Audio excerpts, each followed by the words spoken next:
दोस्तों good evening. अच्छा, जो कहा वो सही हुआ या नहीं हुआ? जो एनालिसिस की वो सही साबित हुई या नहीं? दोस्तों कहां गए वो लोग जो मंदी मंदी, जो लोग कह रहे थे क्रैश की बातें, कहां गए? दिखाई नहीं देंगे, लेकिन बेशरम है, फिर आएंगे। लेकिन क्या कहा था टीके मनी ने आपको वीडियो में भी और आज सुबह टेलीग्राम पर अपडेट में भी कि बुरे दिन जाने वाले हैं, अच्छे दिन आने वाले हैं।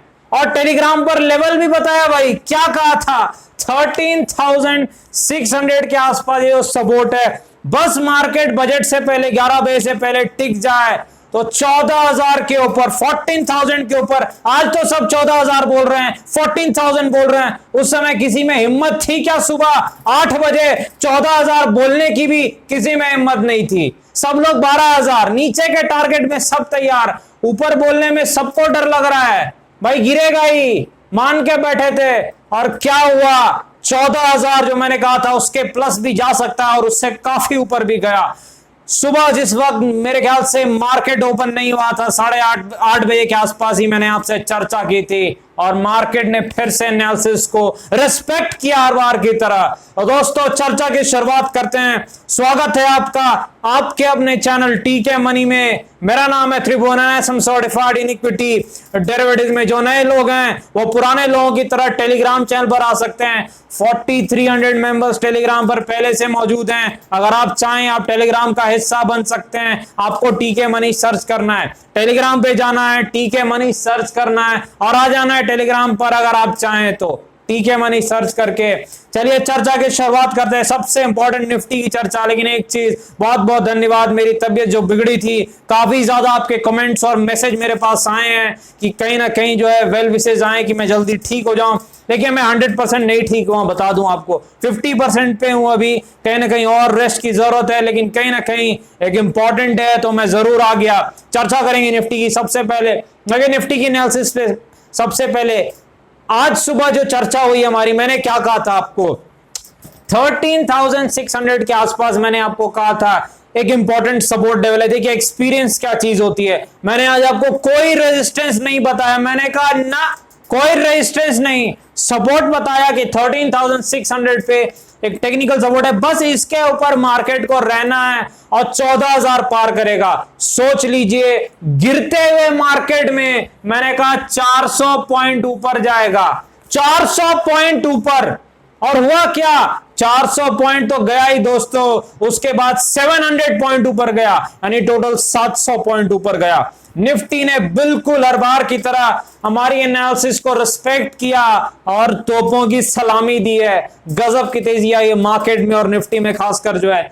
देखिए जो 700 के आसपास ऊपर मार्केट गया, पहली चीज देखिए मैंने क्यों कोई रेजिस्टेंस नहीं दिया था। देखिए एक चीज है, मार्केट काफी जो है करेक्ट कर रहा था और मार्केट को जो पैटर्न्स बता रहे थे, अगर सपोर्ट आज बच जाता तो बहुत ज्यादा चांसेस थे एक काफी तीखी चाल ऊपर की तरफ आने की। और वो मुझे कहीं ना कहीं अंदाजा था, कहीं ना कहीं जो मैंने चर्चा की थी कि जो है 13,600 सिर्फ बच जाना चाहिए। वो लेवल टूटता तब तो गया भाई, तब तो गया, लेकिन वो लेवल टूटा नहीं और फिर रॉकेट बन गया निफ्टी और मार्केट। और जो स्टॉक्स भी हमने डिस्कस किए थे, रिलायंस, कोटक, एचडीएफसी, एमसी, बाकी सारे सब कुछ दौड़ रहा है, मार्केट बिल्कुल दौड़ रहा है, ट्रेन बन चुका है, बुलेट ट्रेन। चलिए जो है बजट को बहुत खुशियों के साथ मार्केट ने मनाया है। कहीं ना कहीं जो है चर्चा करेंगे निफ्टी के बारे में। देखिए पहली चीज, निफ्टी बहुत तेजी से दौड़ रहा है, 14,000 तक ये अपने दम पर गया, यानी जो भी बजट बाकी सारी चीजें आई उस पर गया। उसके बाद क्या हुआ आप देखिए, ये जैसे ही बड़ी कैंडल बनी, ये देखिए बड़ी कैंडल, बहुत से लोग शॉर्ट थे, 14,000 के आसपास कॉल राइटिंग थी, यानी मंदी करने वाले बोल रहे थे ना नहीं निकलेगा 14,000 के ऊपर, नहीं जाएगा भाई, बहुत हो गया 14,000 तो। और वही कारण था ये और ऊपर गया। मुझे याद है एक बार और ऐसा हुआ था, बता दूं आपको, 21 सितंबर 2019, 2 साल पहले की बात है। 2 साल पहले 21 सितंबर 2019 को भी यही चीजें हुई थी और मार्केट 600 पॉइंट ऊपर गया था दोस्तों। मुझे याद है मैंने ट्रेड भी किया था उस दिन, पुट राइटिंग करके पैसे भी बनाए थे और फिर बाद में कॉल राइटिंग करके भी बनाए थे। जब मैंने देखा कॉल राइटर्स की तो अब वो गए, तो कहीं ना कहीं जो है देखिए यहां पर जो है मार्केट ने सेम रिपीट किया, उस वक्त भी ऐसा ही था, मार्केट गिर रहा था। एक्सपीरियंस बहुत काम आता है मार्केट में, याद रखिएगा, ट्रेडिंग का। और मार्केट आज भी ऐसे ही गिर रहा था, मतलब इससे पहले की बात है। और मैंने वीडियो में भी क्या कहा था, बुरे दिन जाने वाले हैं, अच्छे दिन आने वाले हैं। और उसके बाद इतने जबरदस्त अच्छे दिन आए कि जितनी बेचारे मंदी करके मेहनत की लोगों ने, एक हथौड़ा पड़ा और सारी मंदी खत्म। और देखिए कहां तक चला गया मार्केट, 14,300 के आसपास जा चुका है। पहली चीज जो है 14,300। पहली चीज देखिए, एक चीज याद आपको रखना है, अब मार्केट में रेजिस्टेंस क्या है। पहली चीज, इतनी बड़ी जो बाइंग हुई है, इसके सामने कोई रेजिस्टेंस थोड़ा आराम से काम कीजिएगा। ये लेवल को तोड़ के निकाल रहा है। मार्केट में सपोर्ट क्या है जरूर देख लीजिए। पहला सपोर्ट ये लेवल है, ये जहां पे खड़ा हुआ था आज। कौन सा लेवल जहां खड़ा हुआ था, 14,250, 14,250 के आसपास वो लेवल है जहां पर मार्केट खड़ा हुआ था। इसका मतलब ये एक सपोर्ट का काम करेगा। चांसेस हैं अगर बजट में इंटरनल्स भी अगर ठीक रहे तो कल भी एक गैप अप होगा, कल भी ऊपर खुलेगा। इतना दौड़ने के बाद ऊपर खुलेगा भाई, ये मजे की बात है, याद रखिएगा। इतना दौड़ गया, सब बोलेंगे नीचे, हो सकता है कल भी ऊपर खुलेगा। जिसने शॉर्ट किया है उसकी पहले शर्ट उतारा मार्केट ने, फिर पैंट उतारी है, और अब अंडरवेयर भी कल उतर सकती है, इतना आप याद रखिएगा। बहुत इंपॉर्टेंट है। मार्केट जब एक तरफ की पार्टी को जो है नुकसान पहुंचाता है, तो दोस्तों मैंने 3 करोड़ के लॉस देखे हैं, 3 करोड़ के लॉस देखे जिन लोगों ने कॉल राइटिंग की थी। कब?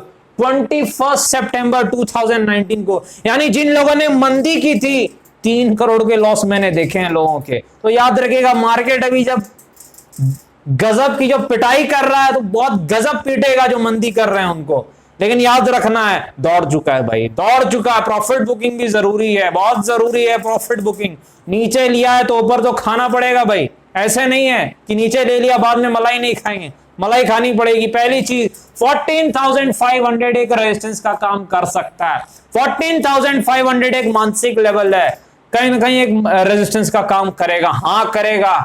लेकिन फिर टेलीग्राम पर अपडेट करना बहुत जरूरी है, देखना पड़ेगा मार्केट कैसे रिएक्ट करता है। सपोर्ट पहला यहां आसपास है, 14,250 के आसपास। लेकिन जो असली लेवल्स है वो हम टेलीग्राम पर लाइव डिस्कस करेंगे, मार्केट को देखते हुए, ग्लोबल मार्केट्स और बाकी सारी चीजों को। बढ़ते हैं कहां, चलते हैं आईसीआईसीआई बैंक की तरफ चलते हैं। देखिए आईसीआईसीआई बैंक में पहली चीज आपको याद रखनी है, रिजल्ट्स आए, फंडामेंटली बहुत ही स्ट्रॉन्ग कंपनी, मैंने आपको पहले भी कहा, काफी अच्छा स्टॉक है, बुक वैल्यू के हिसाब से भी ठीक है, पी रेशो भी ठीक है, और इनकी जो बाकी सारी चीजें मैंने सब्सिडीज भी आपको बताई है। ऐसे प्रोडेंशियल एएमसी है, आईसीआईसीआई सिक्योरिटीज है, आईसीआईसीआई प्रोडेंशियल लाइफ है, लोम्बार्ड है, काफी कुछ है। तो फंडामेंटली बहुत स्ट्रॉन्ग स्टॉक है। टेक्निकली क्या है देखिए, आपको बता देता हूं, ये जो 550 के आसपास का जो जोन था, ये एक टेक्निकल रेजिस्टेंस था। जैसे ही इसके ऊपर ये निकला, जिसने शॉर्ट किया वो निकल गए भाई। जो प्रोफेशनल शॉर्ट सेलर्स हैं वो समझ गए अब लॉस होगा, वो निकल गए, और फिर 600 के ऊपर रॉकेट बन गया। सीधे 10% की मूव आई है आईसीआईसीआई बैंक में। ओवरऑल तो शायद 12 या 14% की मूव आई है, पर लेवल से, लेवल का कमाल आप देख रहे हैं। बहुत इंपॉर्टेंट है सपोर्ट रेजिस्टेंस की थ्योरीज, रॉकेट बन गया मार्केट, पहली चीज। देखिए अब मैं एक चीज आपको हमेशा कहता हूं, दौड़ती हुई ट्रेन पे नहीं बैठना है। दौड़ रही है जो ट्रेन चल रही है, आप छोड़ दीजिए। आप नहीं बैठे हुए तो आप छोड़ दीजिए, ज्यादा अच्छा है। दौड़ते हुए जाइएगा, आप फंसिएगा। ये 600 के भी ऊपर जाएगा भाई, ये दौड़ा है तो और दौड़ेगा। लेकिन अब आपको हमेशा जो है अच्छे लेवल पर एंटर लेना है, जहां रिस्क टू रिवॉर्ड अच्छा रहे। इस चीज को याद रखिए। आईटीसी बहुत ही अच्छा स्टॉक है। ITC one of my favourite stocks में से है, एज ए इन्वेस्टर की मैं बात कर रहा हूं। देखिए नीचे के लेवल पर भी काफी चर्चा हुई आईटीसी की। और आज आईटीसी क्यों दौड़ा है, बजट आईटीसी के लिए बहुत इंपॉर्टेंट होता है, आपको ये चीज याद रखनी होगी। बजट में क्या होता है, देखिए आईटीसी के ऊपर टैक्सेस बढ़ा दिए जाते हैं हर बार जो होता है ये चीज, और आईटीसी गिर जाता है बजट के दिन या उसके अगले दिन। इस बार क्या हुआ है, टैक्सेस लगता है नहीं बढ़े हैं। साफ चार्ट बता रहा है कि भाई टैक्सेस नहीं बढ़े हैं, आईटीसी के ऊपर टैक्स नहीं बढ़ा है, और इसीलिए आईटीसी दौड़ पड़ा है, बहुत तेज दौड़ा है आईटीसी। देखिए पहली चीज, आईटीसी में दौड़ तो पड़ा है। 221 एक लेवल है आईटीसी में, आप देखिए अगर इस लेवल के ऊपर आईटीसी रहता है तो मेरे ख्याल से 240 250 के लेवल भी आईटीसी दिखा सकता है। एक बहुत इंपॉर्टेंट टेक्निकल लेवल है आईटीसी में। फंडामेंटली तो अच्छी कंपनी है, पर टेक्निकली जो है अच्छा दौड़ी है, पर 221 के ऊपर निकलेगा तब और दौड़ेगा। सपोर्ट कहां है, 200 के आसपास, जहां से घूमा है, ये जो आप जोन देख रहे हैं यहीं से घूमा, ये पहला सपोर्ट जोन आईटीसी में, और 220 के आसपास रेजिस्टेंस जोन है, 240-50 के आसपास रेजिस्टेंस जोन है, जैसा मैंने इसे ट्रेड किया था मुझे याद है। यस बैंक, देखिए यस बैंक के बारे में हमने चर्चा की थी, क्या चर्चा की थी, 15 के आसपास जो सपोर्ट लेवल थी हमने डिस्कशन किया था, बिल्कुल वहीं से बाउंस बैक आया है, 10% का बाउंस बैक आया है भाई यस बैंक में, 15 से सीधे 16.5 हो गया है। कहां रेजिस्टेंस है, ये जो जोन है ये रेजिस्टेंस का काम करेगा। देख लेते हैं जोन का दायरा क्या है, 17.5 से 18.5, यानी 18 रुपीज यस बैंक का रेजिस्टेंस जोन रहेगा, याद रखिएगा, पहला रेजिस्टेंस जोन निकल जाएगा तब 22.25 जो अगला रेजिस्टेंस जोन है। देखना है निकाल पाता है कि नहीं, मुझे लगता है नहीं निकाल पाएगा इस बार, हो सकता है वहां पर दिक्कतें हो, लेकिन अगर निकाल ले दौड़ जाएगा, निकालना मुश्किल है, याद रखिएगा। सपोर्ट कहां है, वहीं पर है, 15 के आसपास पर सपोर्ट है, याद रखिएगा, पहली चीज। दूसरी चीज, आगे बढ़ते हैं, मेरे ख्याल से आलोक इंडस्ट्रीज की तरफ चलते हैं। देखिए आलोक इंडस्ट्रीज में भी काफी इन्वेस्टर्स को उम्मीद थी कि कहीं ना कहीं जो है बजट के बाद ये दौड़ पड़े ऊपर की तरफ, लेकिन नहीं दौड़ पाया। देखिए कई बार मार्केट ऐसा करता है कि बजट के अगले दिन भी रिएक्शन देता है, तो उम्मीद करते हैं कि शायद अगले दिन कुछ रिएक्शन आए और एक तेजी आए, लेकिन तब तक के लिए देखिए मार्केट एक जो है आलोक इंडस्ट्री जो है एक रेंज में 21 के आसपास सपोर्ट है, 2730 पे रेजिस्टेंस है। अब क्या ये रेजिस्टेंस को निकाल पाएगा? देखिए कल अगर ये तेजी दिखाए तब चांसेस है कि ये वहां तक दौड़ेगा, क्योंकि देखिए मार्केट 2 दिन से ज्यादा नहीं लेगा समझने के लिए चीजों को। अगर मार्केट को लगता है कि दौड़ना है कल तो दौड़ पड़ेगा, आलोक इंडस्ट्रीज की मैं बात कर रहा हूं। अदरवाइज देखिए लगातार सपोर्ट टच हो रहे हैं। सपोर्ट रेजिस्टेंस की थ्योरीज में एक बहुत इंपॉर्टेंट चीज है, जब एक लेवल बार बार टच हो तो वो कमजोर हो जाता है, यानी अगर ये लेवल बार बार टच हो रहा है तो ये कमजोर होते जा रहा है। उसी प्रकार अगर रेजिस्टेंस बार बार टच होगा तो वो भी कमजोर होगा, एक दिन निकल जाएगा। तो याद रखना है अगर फिर से ये टच होकर निकल जाए तो चांसेस हैं गिरावट भी हो सकती है, इस चीज को याद रखना है। सपोर्ट रेजिस्टेंस की थ्योरीज बहुत इंपॉर्टेंट है भाई, अकेले सपोर्ट रेजिस्टेंस की थ्योरीज जो है वो कमाल कर देती है। कुछ आपको ये ज्यादा सीखने की जरूरत नहीं है, थोड़ा मेहनत कीजिए, इस पर बहुत बहुत फायदा देती है। तो याद रखना है इस थ्योरी को। आगे बढ़ते हैं लुपिन की तरफ। पूरा मार्केट आसमान में, लुपिन नीचे जमीन पर। क्यों? अच्छी कंपनी है, बहुत अच्छी कंपनी है, फंडामेंटली स्ट्रॉन्ग स्टॉक है, हाई क्वालिटी मैनेजमेंट है। लेकिन एक चीज आप याद रखिए, बजट से फार्मा स्टॉक्स को ज्यादा कुछ लेना देना अक्सर रहता नहीं है। फार्मा और आईटी स्टॉक जो है वो ज्यादा बजट पर रिएक्ट करते नहीं है अक्सर, जैसा मैंने देखा है। तो ठीक है, इनको कोई बजट से लेना देना नहीं है, ये अपने हिसाब से चलते हैं। देखिए लुपिन में जब ये 850-900 के आसपास था, मैंने कहा था 1000 के आसपास पहला टेक्निकल टारगेट है, और जब वो निकला तो 1100 था और सारे टारगेट्स को अचीव किया और वहां से गिरावट दिखा रहा है। लुपिन स्ट्रॉन्ग स्टॉक है, आपको पता है। सपोर्ट कहां पर है? देखिए पहला सपोर्ट तो मेरे ख्याल से 930 के आसपास है, 930 के आसपास एक बड़ा सपोर्ट दिख रहा है लुपिन में, 930 के आसपास, याद रखिएगा इस चीज को। एक चीज है, देखिए फार्मा स्टॉक्स अक्सर जो है वो न्यूज पे भी चलते हैं, यूएस एफडीए कुछ न्यूज आ जाए तो उस हिसाब से वो रिएक्ट करते हैं, तो इस चीज पर जरूर ध्यान दीजिएगा कि क्या 930 के आसपास वो कैसा रिएक्ट करता है, पहली चीज। दूसरी चीज, यूनिलीवर के पास चलते हैं। ठीक है, यूनिलीवर एक फंडामेंटली बहुत स्ट्रॉन्ग स्टॉक है, फंडामेंटली एक अच्छी कंपनी है हिंदुस्तान यूनिलीवर, पहली चीज।